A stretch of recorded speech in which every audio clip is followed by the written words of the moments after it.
안녕하세요, 천호입니다. 자, 오랜만에 찾아왔어요. 다시 으쌰으쌰 해서 영상을 재개할 예정인데, 앞으로 이제 그 신용 분석과 같이 좀 깊이 있는 내용, 그리고 실제 투자에 있어가지고 바로 써먹을 수 있는 내용들은 멤버십 영상으로만 공개를 할 예정입니다. 그래서 참고해 주시고요. 자, 이번 영상은 뭐냐? LNF라는 기업이 공모로 오랜만에 신주인수권부 사채를 발행하게 되었습니다. 그래서 개인들이 과연 청약하면 좋을까 이런 것들 좀 궁금해 하시더라고요.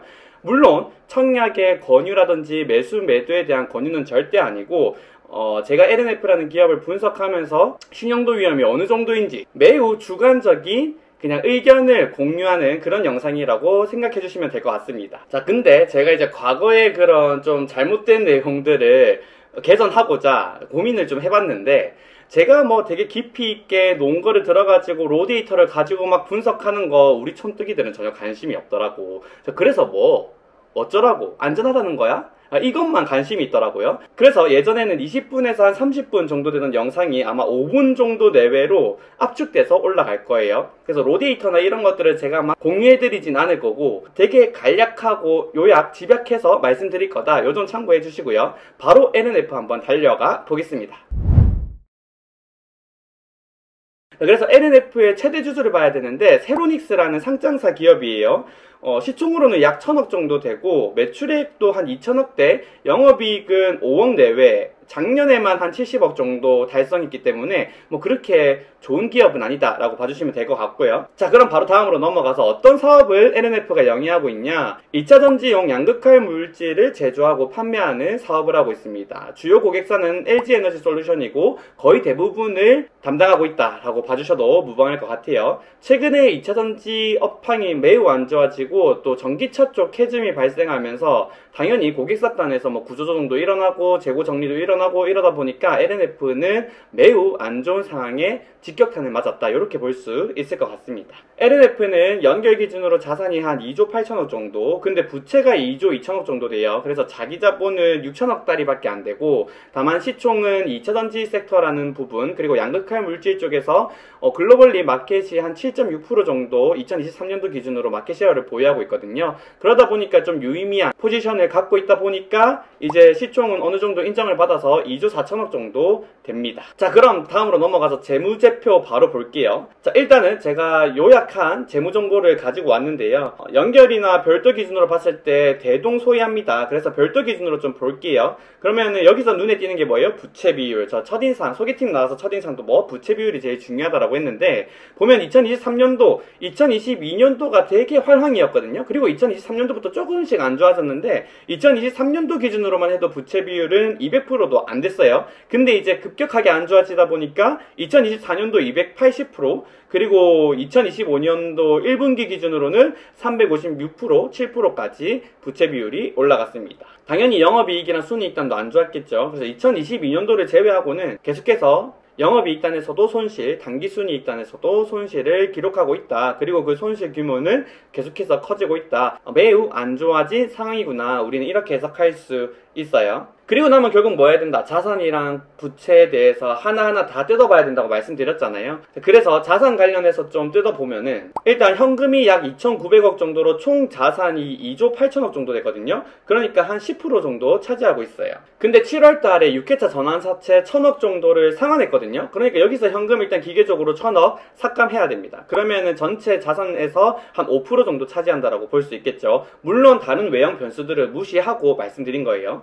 두 번째로 이제 가장 많은 비중을 차지하고 있는 자산 유형은 유형자산인데요. 이 유형자산이 약 한 1조 1,600억 정도로 전체 자산의 42%나 차지하고 있습니다. 근데 대부분의 제조업 기준으로 봤을 때는 되게 일반적인 수준이다 라고 말할 수 있을 것 같고, 굳이 분류하면, 물론 원래 저는 분류하는 걸 되게 중요하게 생각하는데 굳이 분류한다라고 말씀드린 이유는 전부 다 담보로 제공되어 있기 때문입니다.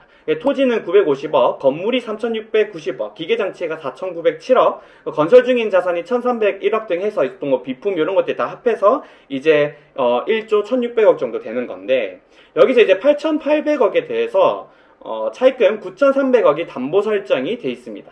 실질적으로 뭔가 LNF가 부도가 난다고 했을 때 7회차 공모 BW 채권자의 그런 상한 재원으로 활용되기는 제한적이다라고 우리가 이해할 수 있겠죠. 그리고 나중에 부채에서도 말씀드리겠지만 참고로 이 LNF 같은 경우에 지금 차입금이 약 한 1조 4천억 정도 되거든요. 대개의 경우에는 이 은행에서 빌린 이 차입금은 담보가 제공되어 있기 때문에 이제 만기에서 뭐 연장하거나 하는 것들이 크게 문제가 없다라고 제가 말씀을 드리곤 하는데, 이번 건은 총 1조 4천억 중에 9,300억만 담보 설정이 되어 있기 때문에 한 35%가량은 무담보 차입금이에요. 그럼 이거는 똑같이 이제 우리가 봤을 때 나중에 뭔가 신용도가 많이 안 좋아지면 상환에 대한 부담이 부여가 될 수 있겠다, 이렇게 이해할 수도 있어요. 그래서 좀 민감하게 고려해야 되는 부분이 있습니다. 그리고 세 번째로 많은 게 재고자산인데요. 재고자산은 6천억 정도로 전체 자산의 21% 정도 차지하고 있습니다.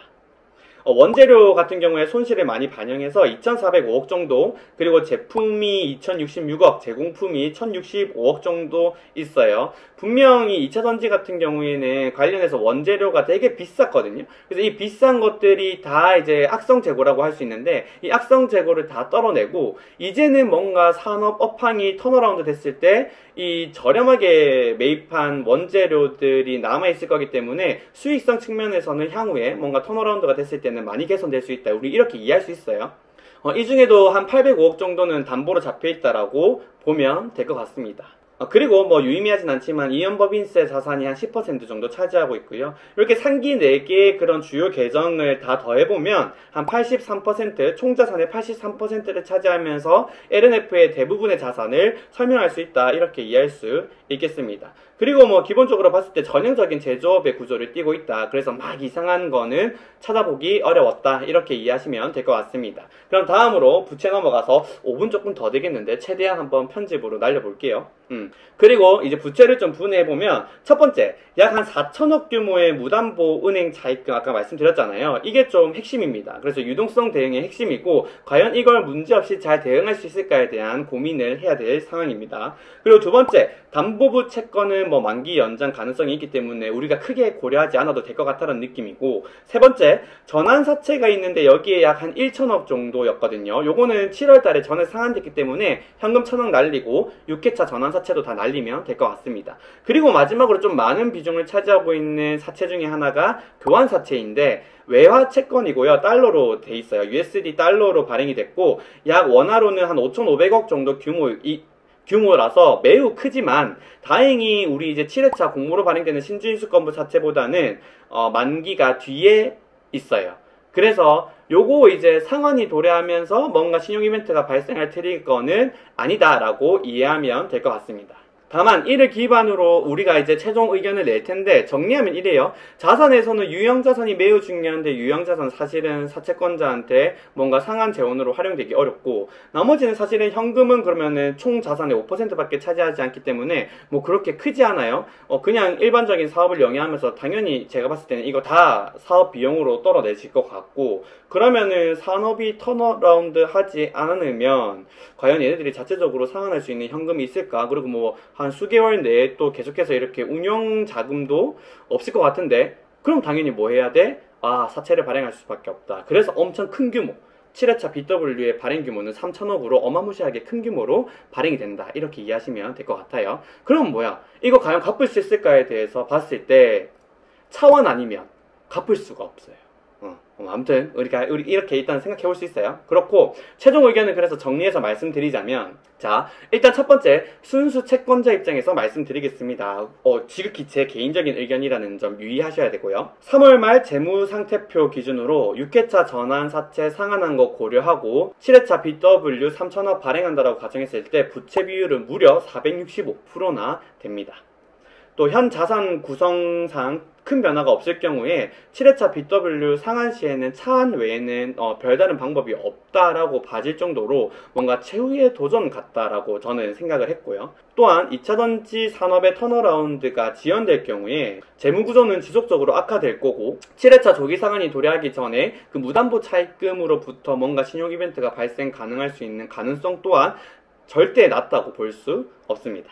결과적으로 신용 위험도는 매우 높다라고 판단하고 있고, 순수 사채권자, 채권 투자자 입장에서는 투자하기가 매우 위험한 종목이다라고 결론을 낼 수 있을 것 같아요.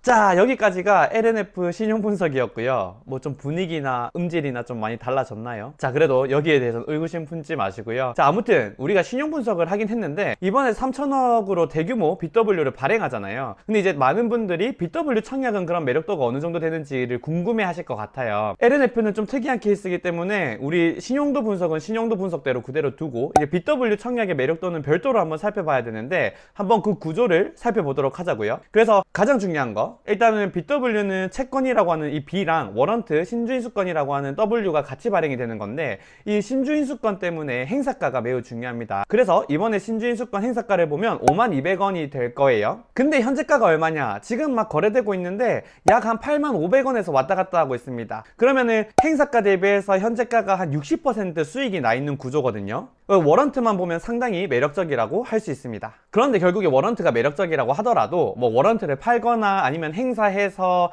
이제 주식으로 상장이 되면 매도를 해야 되는데, 워런트가 상장되는 날은 언제냐? 9월 22일입니다. 그러니까 한 1개월 정도 텀이 있어요. 그러면 이 1개월 동안 주가 변동성을 내가 감내해야 되는데, 감내할 만하죠? 왜냐? 지금 LNF 주가가 행사가보다 60%나 더 높게 거래가 되고 있으니 이러한 불확실성, 한 달 동안의 불확실성을 충분히 감내할 만큼의 매력도는 있다고 봐집니다. 자, 그런데 아무튼 BW 청약에 있어서는 이 워런트만 볼 게 아니라 채권까지 같이 봐야 되거든요. 첫 번째, 채권은 첫날 거래가 되면 무조건 10,000원보다 아래에서 거래가 될 거기 때문에 손실을 어느 정도 볼 수밖에 없습니다. 그래서 채권에서 손실이 얼마나 날 건지 내가 예상을 해야 되고, 두 번째, 워런트에는 보통 프리미엄이 붙어서 첫날 거래가 돼요. 그러면은 내가 얼마나 워런트에서 수익이 날 거냐를 또 예상을 할 수 있어야 돼요. 그러면 채권에서 나는 손실과 워런트에서 발생하는 수익을 네팅 쳤을 때 얼마만큼 내가 수익이 날 거냐를 충분히 예상할 수 있어야 되는데, 이 두 개를 네팅했을 때 손실이 날 것 같으면 청약을 안 하는 게 좋고, 수익이 날 것 같으면 청약을 하는 게 좋습니다. 근데 사실 지금 워런트 같은 경우에는 이미 한 35,000원 정도의 괴리가 있어요. 그러면 워런트 한 주당 지금 주가가 유지된다고 가정했을 때 35,000원 플러스 알파 프리미엄으로 거래가 될 겁니다. 그러면 채권에서 보는 손실보다 수익이 훨씬 더 클 거기 때문에 네팅했을 때 뭐 30% 이상은 수익이 날 수 있다라고 봐져요. 지극히 개인적인 생각이긴 합니다. 그래서 저는 이렇게 BW 측면에서 봤을 때 청약은 너무 매력적이지 않냐, 이런 생각이 드는 거고요. 예를 들어 이제 만약에 100만원 정도 투자를 했다고 가정을 할게요. 그러면 채권은 100만원치 받는다고 봐주면 되고, 내가 받는 워런트 개수는 100만원 나누기 행사가 52,000원을 하면 됩니다. 그럼 19.99 정도가 나올 텐데, 이 한 주 미만의 이 단수주는 절하가 돼요. 그래서 돈으로 계산해서 주게 되고, 그럼 나는 워런트를 19주 받는다고 보시면 됩니다. 근데 그 19주가 뭐 주가가 하락한다고 하더라도 제가 봤을 때 대략적으로 15,000원? 20,000원에는 거래가 될 수 있지 않을까 싶거든요. 근데 그렇게 됐을 때 만약에 20,000원에 거래가 된다고 하면 20,000원 곱하기 19주 38만원 정도의 수익이 나요. 근데 채권에서는 예를 들어서 한 8,000원에 거래가 되면 20% 손실이겠죠. 그러면 한 20만원 손실인 거예요. 그래서 이거 두 개 네팅을 하면 18만원 정도 수익이 나니까 너무 좋은 거 아니냐, 이렇게 생각할 수 있는 거죠. 근데 여기서 끝이 아니긴 해요. 봐봐요. 일반적인 케이스에서는 제가 앞서 말씀드린 LNF의 신용도 정도가 되면 너무 신용도 측면에서는 열이하고, 그 다음에 또 발행하는 채권의 이 BW의 규모가 너무 큽니다. 그러면 사실상 7,000원에서 7,000원 중반대에 거래될 수도 있을 것 같았어요. 그러면 채권에서 손실이 뭐 25% 많게는 30%가 날 수 있는데, 워런트에서 그만큼의 수익이 나지 않으면 이게 청약 참여하고도 손실이 날 수 있거든요. 근데 여기에 또 안전장치라고 볼 수 있는 논리가 하나 더 있습니다. 뭐냐? 이제 우리가 신주인수권을 행사하는 데 있어서는 크게 두 가지 방법이 있는데, 첫 번째는 현금 납입입니다. 내가 예를 들어서 19주를 받았다고 했을 때 내가 이제 돈을 내고 현금을 내고 그 주식, LNF의 주식 19주를 받는 경우인데요. 이 경우에는 워런트가 19개니까 19개 곱하기 52,000원 하면 됩니다. 그러면 953,38원의 현금을 내가 내고 이제 LNF의 주식을 받는다고 봐주면 돼요. 그래서 이게 바로 현금 납입을 통해서 워런트를 행사하는 방법이고, 두 번째, 사채 대용 납입이라는 게 있습니다. 이건 뭐냐면 내가 현금을 납입하는 게 아니라 이 953,38원치의 LNF의 채권을 주는 거예요. 그래서 이 채권을 주고 19주에 LNF 주식을 받는 거죠. 근데 봐봐, 여기서 만약에 채권이 8,000원에 거래가 된다고 해볼게요. 나는 95만 38원치의 LNF 채권이 필요해. 그걸 단가 8,000원에 산다고 해봐요. 그럼 내가 드는 돈은 76만 30원이. 그래서 현금으로 납입하면 내가 95만원 정도의 돈을 지불해야 되는데, 이 사채 대용 납입으로 할 경우에는 채권을 8,000원에 산다고 했을 때 실제 내 돈은 76만원 정도밖에 들지 않는 거죠. 이게 어떤 개념이라고 보시면 되냐면, 내가 이제 백화점에 가서 명품백을 사는데 10만원짜리 백화점 상품권을 8만원에 사는 격이라고 봐주시면 됩니다. 그러면 훨씬 더 그 명품백을 좀 저렴하게 살 수 있는 거잖아요. 즉 정리하면 이 채권이라고 하는 게 신용도만 봤을 때는 한 7,500원에서 8,000원까지도 떨어질 수 있을 것 같은데, 문제는 뭐냐, 워런트가 너무 이제 수익단에 위치해 있다는 거죠. 그러면 전부 다 너도 나도 워런트를 행사할 건데, 워런트를 행사하는 데 있어서 채권이 만원보다 저렴하게 거래가 되면 사채 대용 납입을 위한 매수세가 많을 거예요. 그럼 채권 가격은 빠른 시일 내에 만원 가까이 도달하겠죠. 그렇기 때문에 채권에서 뭐 첫날은 가격이 많이 떨어질 수 있지만 결국에는 만원 가까이 채권이 빨리 올라와서 채권에서 보는 손실이 제한적일 거다라고 봐지는 겁니다.